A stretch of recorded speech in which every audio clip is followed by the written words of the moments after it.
Joining me now to discuss this is the chair of the Texas Democratic Party, Kendall Scudder. Thank you for being here. Obviously, there's been a lot of national attention on what is happening in Texas. Your state is approving these new maps even after your party left to try to prevent this vote. I want to play a bit from what the Texas House Republicans had to say upon your return. The votes today have followed the Supreme Court, which is partisanship preferential. And yes, we have a congressional plan. What's the difference to the whole world listening? Republicans support it, Democrats do not. And that's the bottom line. What do you say to people who agree with this criticism that leaving just prevented work from being done and following procedure, and it was all for naught?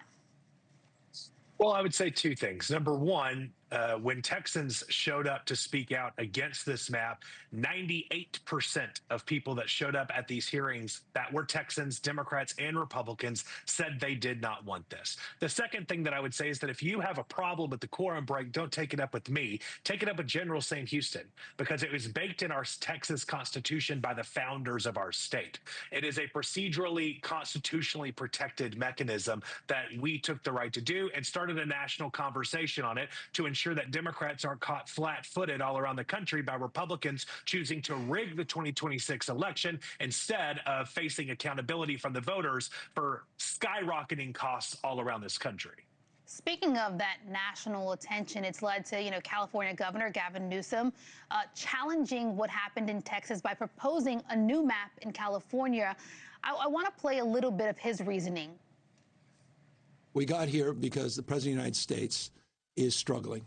We got here because the President of the United States is one of the most unpopular presidents in U.S. history.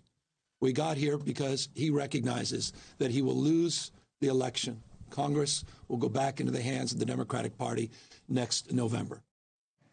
Do you agree with this move, or that this move in Texas is about trying to stop voters from flipping in the midterms? And what do you expect to happen from now?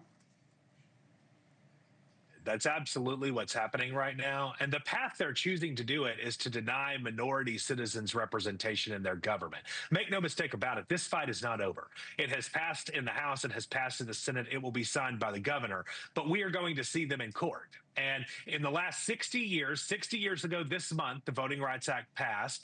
Every single map that has been drawn since the passage of the Voting Rights Act, Texas has been found in violation of by a court. And this will be no different.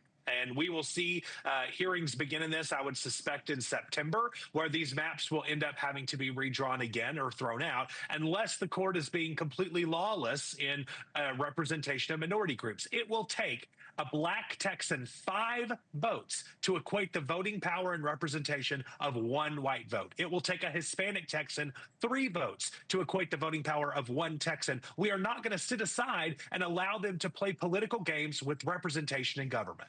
Then tell me how this ends, right? Because there's been the saying that's gone over and over, we're fighting fire with fire, and you can certainly understand that argument, but there's also been the saying that if you fight fire with fire, the whole country burns, because now we're just seeing more states do the same thing. We're hearing of more red states like Florida and Ohio potentially looking to kind of reissue maps of their own.